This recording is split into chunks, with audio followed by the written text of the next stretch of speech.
Aqui, outra ameaça de massacre, tá? Em escolas está sendo divulgada da internet. Sendo alerta ou fake news, informação assusta, né? E muda, claro, a rotina nas instituições de ensino e nas famílias também. Olha aqui posicionada, hein? Priscila Pires, continuando 324. Daqui a pouco Ramon Lisboa chega com informação também, junto com Larissa Baracho. Mas a ameaça de escola está com ela aqui, ó. Lorena Dias, eu volto com você mais uma vez. Que atualização você tem sobre esse caso que está assustando todo mundo, minha amiga?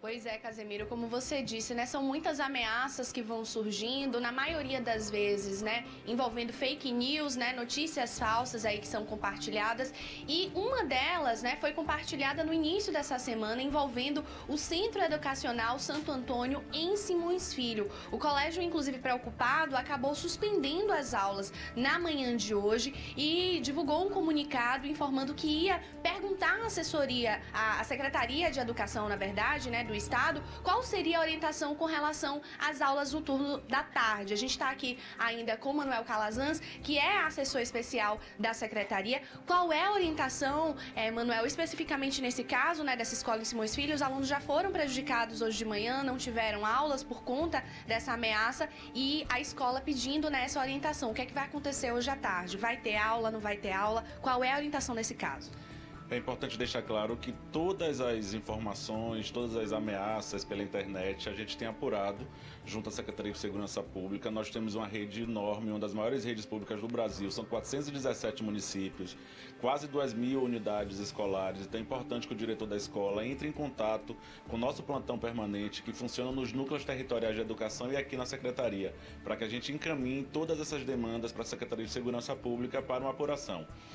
Na situação específica de Simões Filho, né, hoje à tarde, a gente já retoma as atividades normais, torcendo para que uma cultura de paz, para que essa energia da convivência, ela seja o maior eixo nas nossas escolas. A gente não pode permitir, né, que essa onda de fake news, né, invada as nossas escolas, né? Volto a dizer que nós passamos por um período de pandemia onde as escolas estavam fechadas. Nós estamos passando por um processo agora de recomposição das aprendizagens. Então o que a gente mais precisa são das escolas abertas, atentos. A gente não desconsidera, a Secretaria de Educação, Casimiro, não desconsidera nenhuma das situações. Todas são apuradas, os diretores são orientados a formalizarem nas delegacias, inclusive, né, qualquer cidadão pode fazer isso através da delegacia virtual. É importante que a gente apure, porque tudo que acontece na internet pode ser apurado também, né? Se a gente identifica um estudante, a gente acompanha através da família, inclusive com equipes de psicólogos da Secretaria de Educação, que nos NTEs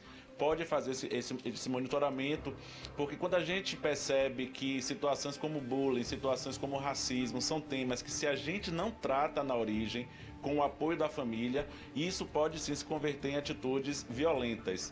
Então é importante que a cultura da paz, é importante que a escola perceba qualquer situação que desvia da normalidade, acompanhe e monitore com os pais. A gente precisa muito do apoio da comunidade, do apoio da mídia, né, desses espaços, como por exemplo o Casimiro tem dado através da TV Aratu, para que a gente chegue até as famílias, tirando, né, todas essas dúvidas e fortalecendo esse acompanhamento. Um filho, um adolescente não pode ficar na internet sem um monitoramento prévio, sem um monitoramento da família. É importante que cada pai, cada mãe, cada responsável por estudante e por adolescente no geral, monitore aquilo que o estudante faz nas redes sociais e na internet.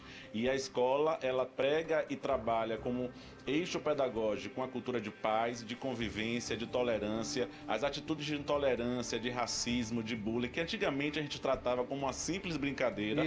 E isso pode se agravar e chegar em elementos mais violentos, né? Como a gente tem acompanhado em outros estados, fora, né, do país, e a gente não quer que isso aconteça. Então a gente parte dessa ideia de tratar como um elemento pedagógico, mas a Secretaria de Segurança Pública tem tratado individualmente cada um desses casos através da inteligência, mapeando onde isso tem acontecido e chegado aos responsáveis.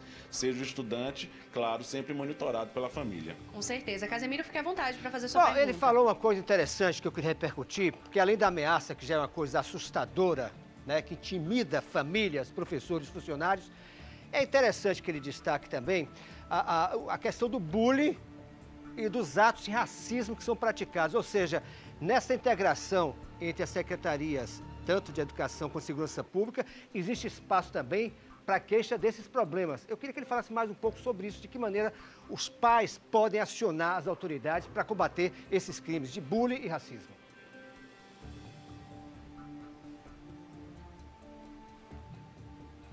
Com certeza. Casemiro destacou, né, que você falou com relação ao bullying e ao racismo, e ele questionou assim, de que forma os pais também podem se posicionar com relação a esses assuntos, né, porque muitas vezes a demanda surge em casa e depois que ela é passada, né, para os órgãos responsáveis. Então, qual seria a orientação nesse sentido, até para que esses casos não evoluam, como você estava citando? Tem um ditado popular, Casemiro, indiano, que diz que para educar uma criança a gente precisa educar toda a aldeia. A gente não faz a educação de um indivíduo, de uma criança, de um jovem, só na escola. A gente faz como extensão daquilo que acontece na família.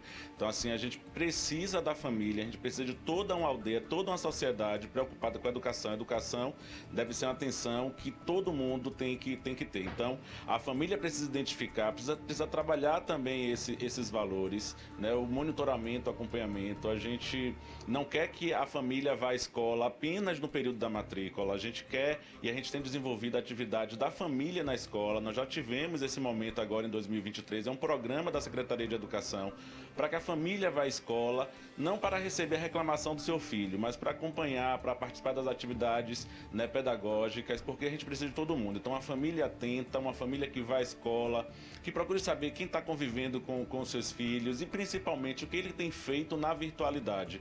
Hoje a virtualidade parece que mantém um anonimato entre as pessoas. Isso não é verdade. A internet pode ser mapeada, a Secretaria de Segurança Pública, através da inteligência.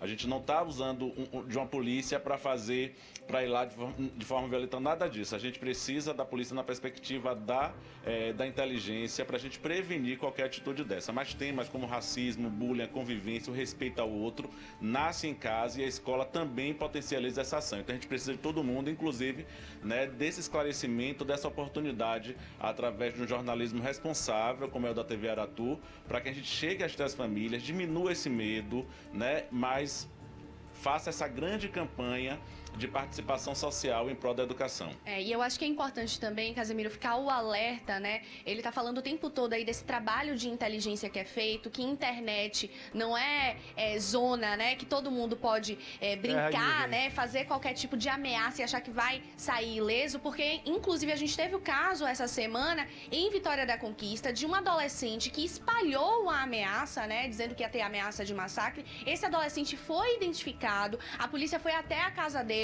falou com o adolescente, com o pai, né, o responsável por esse jovem. Eles foram levados à delegacia e esse jovem, ele vai responder por esse crime, né? Ele vai responder, vai ser autuado aí, é claro, dentro das condições, porque ele é menor de idade, mas além disso vai ter um acompanhamento psicológico, né, Manuel? O que é feito com esses adolescentes, né? Porque a gente vê muita gente que acaba espalhando como se fosse uma brincadeira, pra não ter a prova, muitas vezes na semana de prova, espalhando fake news, mas existe uma punição, mas também existe um acompanhamento, entendendo todo esse sistema que você está citando. Isso.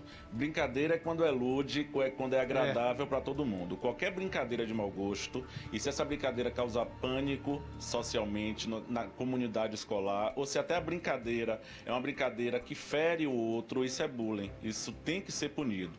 E a gente trabalha nessa perspectiva de identificar, né? E aí é importante também deixar claro que a gente não desconsidera nenhuma dessas situações, todas são apuradas. E aí, mais uma vez, eu quero aproveitar a audiência da TV Aratu para pedir que o diretor da escola faça a denúncia, se cita o nome da sua instituição. É importante que formalize isso numa delegacia de polícia ou na delegacia virtual. E nós temos um plantão aqui na Secretaria de Educação, Casemiro, que funciona todos os dias para que a escola sinalize e notifique a secretaria para que, né, esse trabalho orquestrado e esse trabalho coletivo aqui tenha um efeito, que é manter o estudante na escola, acompanhado pela família, e desenvolvendo essa cultura de paz, essa pedagogia de paz e de convivência para a gente não sofrer aquilo que outros estados e outros países têm sofrido com essa violência que começa, né, com essas ameaças pela internet e acaba, infelizmente, se concretizando, mas isso não vai acontecer nas nossas escolas porque a gente acredita muito nessa mobilização social para que os alunos estejam na escola aprendendo, participando de coisa boa, daquela brincadeira que é agradável, não de fake news por rede social, que acaba criando uma situação de pânico que não favorece as aprendizagens. Com certeza. Muito obrigada, Manuel, pelos esclarecimentos. A gente vai continuar, né, Casemiro, acompanhando esses casos, sempre trazendo assim, de maneira responsável, porque a gente não pode incentivar, né, que isso continue acontecendo e, inclusive, fica aí o apelo, né, para as famílias, que elas não deixem de levar seus filhos na escola, que elas informem, né, a escola, aos órgãos responsáveis, à polícia, para que a polícia continue apurando esses casos e essas brincadeiras sejam levadas a sério, né? Porque por mais que não tenha aí o fundo de verdade, é um crime você sair espalhando ameaça, sair espalhando fake news. É com você aí do estúdio. Obrigado, Lorena. Obrigado aí a Manuel Calazans. Parabéns a ele pela entrevista, pelas palavras bem fundamentadas. Bullying, né? Brincadeira é quando é uma coisa lúdica, como ele falou, quando é uma coisa alegre. Quando é uma coisa criminosa, é crime. E é importante, como ele falou, o papel dos pais também. Quando eu falo pais, engloba responsáveis por suas crianças dentro de casa, participando também, não só na matrícula, mas nas escolas também. Ou seja, o pai que vê o filho vítima de ameaça, de bullying, de racismo, tem que denunciar.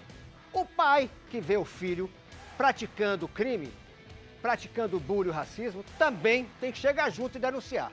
Em nota, a Polícia Militar informou que, ao serem identificados, os supostos casos de ameaça em escolas são imediatamente comunicados pela Secretaria da Educação do Estado à Secretaria de Segurança Pública para que seja realizado o trabalho de inteligência e identificação dos responsáveis. Outra parceria é para as ações da Ronda Escolar, que são desenvolvidas por meio do Programa de Melhoria da Segurança nas Escolas, que foi criado em 2008 por essas duas secretarias. A Ronda Escolar atua nas escolas da rede estadual de Salvador com foco na prevenção, orientação e promoção da cultura de paz, além do patrulhamento preventivo no entorno das unidades escolares. Os policiais, que passam por formação específica para a função, também realizam palestras, oficinas e mantêm um diálogo permanente com gestores, professores, estudantes e as famílias. Essa parceria tem que ser cada vez mais forte, assim como tem que ser cada vez mais forte também o papel da família. Repito, brincadeira é quando é lúdica, é quando é alegre. Quando é para acabar, para aterrorizar, isso é crime. E, pelo amor de Deus, vamos levantar a qualidade da educação, que já passa por tanto problema, e não jogar por terra.